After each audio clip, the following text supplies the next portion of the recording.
You're listening to the AFTERBUZZ TV Network, now the largest new media platform on the web, and your #1 source for after-show entertainment. Very good, Dean Johnson.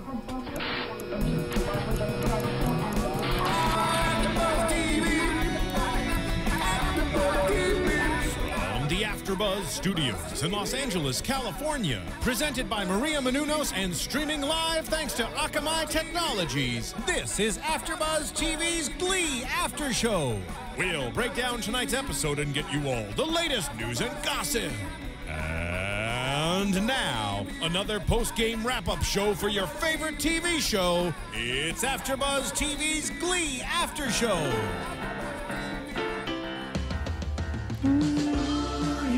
Such a fun song.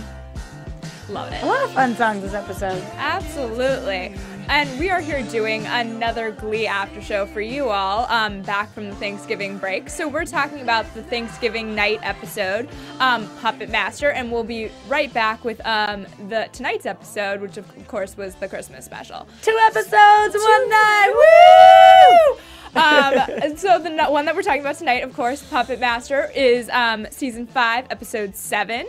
And this was a fun one, actually. I enjoyed it. I thought this was the best since we saw the quarterback, so I thought it was pretty good. Yeah, I mean, it was a good one, and we just kind of, it felt light for the most part. There was a few serious storylines in there, but it felt light for the most part, appropriate for Thanksgiving night. Yeah, and it was things, fun. It was quirky, yeah. Yeah, things that I wanted, you know, things I was like, ooh, please don't go that way. They didn't go that way, so I was happy. Yeah, and there were a few storylines, we'll get into it in a second, that you're like, ooh, are they going to repeat from season 1? Like, are we going there again? Baby bump. Baby bump, exactly. And they didn't. They steered clear of that. And we see that so much on shows where storylines get recycled. And I feel like on Glee, they're really trying to do something new this season. They've kind of been forced to reinvent themselves, and every episode they're trying something new. And I think they're still finding their way, but it's nice to see them creatively outside the box. I agree. That being said, why don't we jump into the first topic here, which appropriately, before we do that, let's introduce ourselves. I'm Stephanie Wenger. I'm Roxy Striar. And I'm Marisa Serafini. Yay, sitting with us again. Yeah. And Sarah will be back when Glee returns in February. Crazy to think about that. I know, right? But Blaine and his puppets, the Puppet Master. I mean, it was just like the creepiest thing in the entire world. This whole gas leak in the episode and the puppets, and then the puppets going past the gas leak and him like legitimately making them in art class. It's not that I didn't even, I did enjoy it, but just like so creepy. If that was your friend and they were actually doing that, I'd be like, are you okay? Like, do you need help? I also think that, I know that bullying is something that Glee deals with a lot, but if you saw a guy walking down the hallway in high school with his puppet, that looked like his ex-boyfriend? I thought so too. I was like, current boyfriend? That's really creepy. It's really creepy, and it also just felt like there should be, you know, like the football team or whoever should be a little more judging of that, just to be realistic. This Not was a saying that you Slurpee should moment. Yeah, right, 100%. I'm not saying that you should judge people, but in the environment Glee has set up, that felt like the right call. Absolutely. And that's all I have to say about that, is that it was creepy and a little weird, but I get why they put it in the episode. I understand, and it was interesting to have Blaine. I think it was trying to be a character exploration for Blaine in a lot of ways, that he realizes maybe he is too controlling, and we've seen that with him. He's perfectionistic, and he wants his relationship with Kurt to be perfect, and kind of the way he performs is always perfect. So maybe this was his way of pulling back a bit. I don't know. Right. I think that's exactly what it was. Did it completely accomplish that? Because it was a little goofy, not exactly, but I saw what they were doing there, and I appreciated it. Yeah, right? It was fun. Good enough. Good enough. And you know what's funny, though, is that I was so excited when I saw the puppets kind of in the promo for it. And then when the episode came around, I didn't know that the puppets worked as well as I wanted them to in that episode. I wanted it to be kind of a fun sing-along moment, and we didn't get that so much. We'll talk about the songs in a bit here, but... No, I agree, because they could have used, utilized all those puppets that, you know, clearly reflects each person, each character. I thought the puppets were like spot on in that way. And we've seen a lot of different TV shows who have used puppets as well in that sense.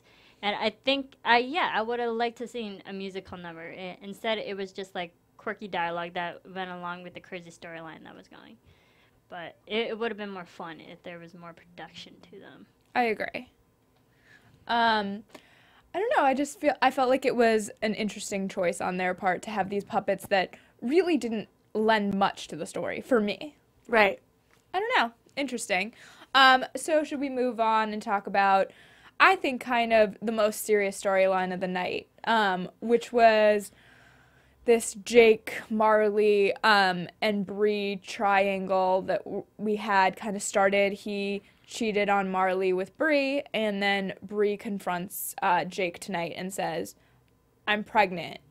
Yeah, I thought this was a little weird considering she ended up not being pregnant, and, you know, usually even if you're a little late on your period, I would think you'd get like a home pregnancy test or prior to That was planning an abortion, you would get it. But I liked that they did this because it was like, F you, Jake, you need a reality check.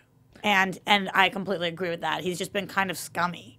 And that's true, and that's also like a reality check for Bree too, because she's been sleeping around as well, and I think it really made her realize that she needs to become a better person too, because this can happen to anybody. They obviously didn't use protection and like, No. you know, because it wasn't like, we don't oh, know that. what? Well, we don't know if they didn't use protection. I think if they but- if they did it, that would have been a thing. Like he would have been like, I thought you told me you were on birth control, or she would have been like, but we used a condom. I don't get how this you know what I mean? Yeah. Like I feel like that would have been on the table. So I doubt they did, and it's just kind of like, you know, be safe. Was I the only person who thought the outside possibility of her not being pregnant and lying about it? Maybe I've been watching Glee too long, but I was like that she was upset with him because he was flirting with other girls in front of her and interested in other people and was using it as like a way to get back at him. Right, it crossed my mind, but obviously we find out that's not what she was doing when she says she's no longer pregnant. Do you agree that that's definitely not what she was doing? I just thought like Right. in that moment she was doing it, and then she had like an attack of conscience or whatever and decided, no, I'm not gonna continue this way. I wasn't sure. It was something that I was still thinking about at the end of the episode. Yeah. But I get what you're saying. I don't think that's what it was, but it crossed my mind earlier on before she came out and said that it wasn't true. Yeah. Because I think if she was doing that, then she would have like had a miscarriage. I don't know. right. I mean, I get you completely. I actually really grew to like Bree a little more in this episode. Well, I thought that she understands Jake and understands the situation that they're in really, really well, and she kind of stood up for herself, and this is something that we haven't seen on Glee in a while, like a girl standing up for herself in that way, and that was really, I thought, a nice change. Right. She's portrayed as a bitchy girl, but when you're a bitchy girl and you use your bitchiness for good, Right. then we don't hate you so much. No, and I know, because we've talked about on the yeah, we've talked about on the show before that we didn't like this character and that she seemed mean, and tonight I didn't think that it was bitchy to be bitchy. It was necessary. It was necessary, and she was trying to teach Jake a lesson, and this is a lesson, as you just said, he absolutely needs. Right, and it ended with him. It resulted in him wanting Marley back. Not that he hasn't wanted her in general, but he like approached her, you know. And I thought that was crazy. And They're trying to change his ways. I like the fact that they used Bree as the person to be the one to break through to Jake compared to like anyone else. It would have gone a completely different way, and I don't think it would have had the effect that Bree had on Jake. I agree. But, yeah. I agree, and I thought that she was a good means to getting there. And I'm glad that Marley wasn't like, okay, let's give it another shot. Yeah, do you think this will have bigger effect for Jake, though? And Yes. Yeah, you think that that's like... I really hope so. I hope this wasn't a one episode thing. I mean, obviously, we don't see it in the next episode because we're having a flashback, and we won't know until February. But if they just let this drop by side, then I'll be pissed. Yeah, I mean, this was a moment where it was kind of, again, character defining for him. Like, we've seen him be this playboy for the 2 seasons he's been a part of the show, and now to see him hopefully turn over a new leaf would be really interesting. I think that would be a great February to the end of the season kind of arc for him to figure out what that means. Only time will tell. I hope so. Yeah. Yeah, I hope so, because it'd be a nice, if we did have this character arc with him for the second half of the season, it'd be a nice progression of his growth as a person, and hopefully it would be a way to redeem himself and for all the things that he's already done to Marley and all the other girls. So yeah, I hope that happens. I agree with you, and I also want for Marley to continue to stand up for herself. Tonight we saw her push him away, and she kind of, in the previous episode, we weren't sure if she was going to go back to him or not. She seemed a little unsure if she was going to stay with Ryder or kind of fall back to Jake, and it was nice to see her as well stand up for herself tonight. Or I should say last week. But moving on to New York, Kurt's band. This was, you know what's funny about it is I love all four of these characters. Let's replay Demi Lovato's Danny, Adam, Starship, yes, and Kurt and Rachel, of course. Any Gleek knows that. And Santana. Such a fun group, and for some reason I'm not loving them together at this moment, and I couldn't even pinpoint why when I was watching it. I was just like, there's something weird in the chemistry. I think it's the fact that it's so sporadic. Like, I think if we were more consistent with this group, and every episode we are waiting to hear them, but like some episodes we see them, some episodes we don't. Some episodes they're working, like, I think if they're such a powerhouse group that really what I need at this point is every episode I need from that core group, one band performance. Like blowout performance. I agree, and I don't think tonight, and we'll get to numbers, but I don't think this episode really reflected all their talent together. Yeah. It didn't reflect what they could have done. Right. I agree with you. I also feel like maybe one of the issues with this group is that I'm having a hard time, and it's not their acting ability. I think both Adam and Demi are great actors. It's not really that. It's just I have a hard time when you're that level of a star. It's hard to break out of that. And I think I've mentioned it before with Kate Hudson on the show. It's just something that it's hard when you have those big of a cameo. Yeah, but that being said, Jane Lynch is that big of a star. You know what I mean? Right. I think it's because we're used to Jane Lynch at this point. That's true. But we'll see if they do what we want them to with the Williamsburg Music Hall. Hopefully we'll be able to see their big show there. I mean, we did get the first show from them tonight, which kind of like we got a taste, but we got a show of them in their dreams. We didn't get the actual show with only one audience member. You know what I mean? Mm-hmm. So we kind of saw it. Kind of, yeah. It was a taste. I mean, more to come hopefully from them. And I don't know how long Adam and Demi are on the show. I know that they have a multi-episode arc, obviously. But let us know what you're thinking. Are you loving this group? Are you not over it? Want to, just see Rachel perform on Broadway? What are you thinking? Where should New York go? Let us know on iTunes, rate, comment. We love reading all of your comments, tweets over Thanksgiving. So much fun. YouTube. Love it. Yeah, exactly. So good. Woo-hoo! So thank you for all your comments. Thanks. Yeah, exactly. And Sue, we just mentioned Jane Lynch. So tonight was interesting. She was fighting for her role as principal. Yeah, she was fighting for her role as principal and had a crush on Bob. I mean, this to me, I really enjoyed this episode, as I said, but this to me was the least realistic part. I like what it did, but there's no way he could ever have thought she was a guy. No, it's just hogwash. It was so crazy. Jane Lynch is so beautiful. She's just so beautiful, and because that it was a guy because she had a tracksuit and shorter hair. Like, she looks like a woman. Right. There's nothing masculine about her, in my opinion. So no, and what bothered me was Sue has been this character the entire time we've been on Glee, and to suddenly, because of one person's opinion, want to change herself and be more feminine and go to Unique and ask for tips on how she can become more ladylike, just felt like... And then to ask him out and the whole thing. It just felt like she was like going in this weird direction that like she's so strong, like why was she doing that? And it just bothered me so much. And it also, we talk about this all the time on the show, lessons for girls, that young girls who watch the show, and that just felt like, don't be who you are, like cave to what a guy would want you to be. And that's a really like devastating message, I think. Exactly. That's what I was gonna say. It's like the Glee's message is not to give into other people, not to change yourself, be true to yourself and be who you really are. And they changed that up for her character tonight. But it was fun to see that side of Sue for that a little bit, but it was also kind of weird to the point where like, no, just go back to regular Sue. We like that.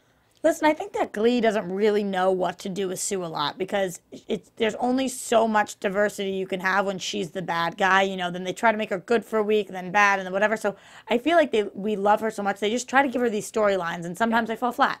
On a side note, I did love her and Will. We'll get into songs specifically, but love that like flash of them dancing together, I mean, can do no wrong. I mean, fantastic. So with that, let's jump into some songs. Tonight, the first one was Into the Groove. It's Madonna's song, and Kurt, Rachel, Santana, and Danny, and Pamela Lansbury. Right, Star Child. I was just about to say it. Pamela Lansbury take on this song. I actually really enjoyed it. I know you didn't enjoy it quite as much, but I thought it was like a hip rendition. I mean, I'm just like the biggest Madonna ever. So, but I mean, I love Madonna as well. I liked it. It was like high energy. Their costumes looked great, and I was just like, okay, I could get into this groove.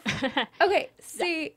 Oh, go ahead. Oh, I was just gonna say it was a fun performance for all of them. They're having fun on stage. They're kind of showcasing their talent, but not in like full capacity. But as one of their first venues that they're performing at, and they're trying to sell themselves as a band, I don't think that'd be the first song that you would sing. Just because Madonna's great. It's a great song. It was a great performance. But as a band, we don't want to set, this is like... It doesn't define you, yeah. Yeah, this isn't your genre. This isn't your style. And as their first number together performing in front of a live audience, I don't think they should have gone with that. See, this is going to sound a little crazy, but I actually enjoyed the performance itself. We agree on that. I just, for some reason, the believability of the band I have trouble with. I just don't know how all these people mesh together yet. I know that some of them are from McKinley, and like I get how they on the show are supposed to interconnect. Right. But you're just not seeing it yet. I'm just not seeing it. But voices-wise, performance-wise, I agree. A good number. So as a standalone. Yeah. Great. Got you. A music video, into it. In the context of the show, not so sure yet.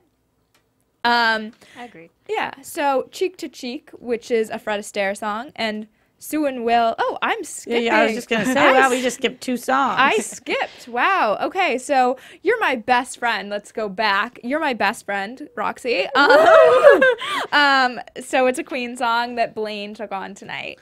To me, the song was a throwaway, kind of, you know, like it was a little endearing and bopping his head and kind of weird, and I was like, okay, sure. Puppets are fun. I like the song. I can listen. All right. Yeah, it felt different from what they typically do on Glee because of the addition of the puppets, and like you don't typically see Glee go there. I liked it because I happen to really enjoy Darren Criss's voice. Did I love it? Not so sure. No, wasn't positive that it was my favorite number of the episode by any means, but I thought Darren Criss did a good job, and obviously filming that must have been quite difficult. I can only imagine. So now Janet Jackson's Nasty. I can't believe we're jumping from puppets to this, but Janet Jackson, Nasty Rhythm Nation. It was Bree, Jake, and Marley. Loved it. I think that could Jake be hotter? Nope. He just, like, won my heart there. I loved the performance of this. His dancing is just unreal. Insane. I know they do incorporate it a lot, but they need to find a way to incorporate it even more. I feel like Marisa might have a different opinion than us. Okay, no, I did actually enjoy this number. The thing I didn't really care for was that the fact that they were going back and forth from, like, regular... Marley? The black and white. Regular Got it. McKinley... dancing to this high production value type of music video. That was weird. And that was weird. I would have liked if they stuck to either. Like, because the Janet, when they're going black and white, that was awesome. Visually, it was stunning. Yeah, I that think was if cool. the whole number was that would have been fun to watch. I don't know why this season on Glee, and it's not something we've had a ton of in the past, they've really gone this direction of wanting to redo the music videos. Like, we saw it with Roar tonight, again, with this felt like Janet Jackson's original music video. Yeah. And I don't know that that's an effective storytelling method. It's really cool as a standalone, but I don't know that it fits with that high school environment always. I agree. Oh, okay. Well, I agree with that. I mean, yeah, we never if I agree. wanted It's to watch the exciting. music video, here's the thing: you're already picking the song they picked. So, if I wanted to see the performance of that song, I would just watch the music video. I think what Glee does so well in seasons past is make songs their own. Right. They take these hits and they somehow twist them and make something unique and original with it. And by kind of doing these music videos, wow, cool, and it looks awesome because they have that kind of production value, it doesn't really serve them or serve to make an original piece in any way. I just felt that, like, because it was so visually stunning compared to McKinley, I just kept, because we kept going back to black and white, and I got sucked into that, and I felt like I was pulled out every time they cut back and forth. I know what you mean. Yeah, I agree. So moving on to what is my favorite number of this episode, Cheek to Cheek. First of all, Love Fred Sue looked Astaire. so beautiful. I mean, she just looked stunning. And yeah, I love this song. I have personal connection to it. So I just love the song so much. And I thought it was really sweet. And unlike the production value was cool, but it was not over the top in the sense that we were trying to it was just simple and elegant and pretty and connection, and it just worked for me. It fit Fred Astaire. To me, it was just like, this is, an homage to everything that era is about. And to me, that was really fitting, where it wasn't exactly a redo of a music video. It was interesting that we had two black and whites.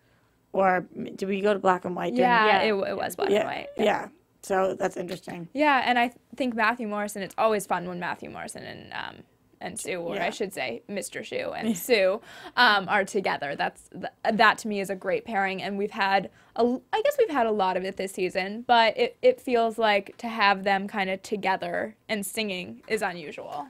I don't want to stop talking about this because I'm so nervous to go on to the next one, dude. I know. But we have to, but I'm just so nervous. Okay, well, we should jump into it. I'm sure you've seen the viral video. The Fox Glee did it tonight. Could this episode have just ended 10 minutes or 5 minutes earlier? Please. I thought it was such a great episode. And then just what the fuck said. So, I mean, I felt like what the fuck's about this episode. Okay, so this was my issue with it, is honestly I wasn't a huge fan of the original video. So with that being said, I didn't love their rendition of it either. I felt like if you were gonna do this, why not do it, it just felt like it was stuck on at the end. There wasn't really it wasn't connected to anything. It was like, here, I sent you puppet or outfits to do that. It didn't feel like it fit to me in any. Why do they pick this song? This isn't a great song. I just don't understand. And at the end when Rachel's voice sounds so amazing, and I'm just like, listen to what she's singing about. She sounds so good, and she's belting out about this crap song that's like a little fad song. Yeah, their musical talent is so much greater than the Fox music video. It's crazy to me that this was something that Glee felt like they needed to do, but maybe you all feel differently. You can tweet at me and tell me how much you enjoyed seeing the Fox on Glee tonight, because clearly we all were a little mixed about it. Yeah, the thing about this number is that everyone's happened to have puppets, and we know only the McKinley side had puppets, really. And no, they sent it. Kurt sent it in the mail to the New York. That's right. But they really, because the end number for all the songs usually tie up the whole song, the whole episode together, and puts a bow on it. But this episode, there was really no consistency throughout each story. That the fact that they would all be singing the same song, it made no sense. Yeah, it just felt like a reason to have all of them sing at the end. It was just a strange choice. But actually, we're going to, rather than do news and gossip right now and predictions, we're going to actually hold those off till our next episode, if that's okay with you guys. I guess. Woohoo! Yeah, woo! All right, so hold on. Check out our next episode for all of that. You can find me on Twitter at Stephanie Wenger. At Roxy Striar. And at Marisa Serafini. Sorry, I'm engineering. So there we go.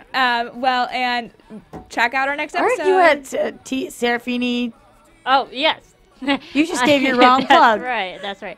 I am Marisa Serafini. I'm on Twitter at Serafini TV. Thank you. Glad we could get that corrected. All right. Obviously, I'm doing a million things over here. Yes. So. She's been engineering, being an all-star tonight. Thank you so much for watching, and be sure to check out the Christmas special. So.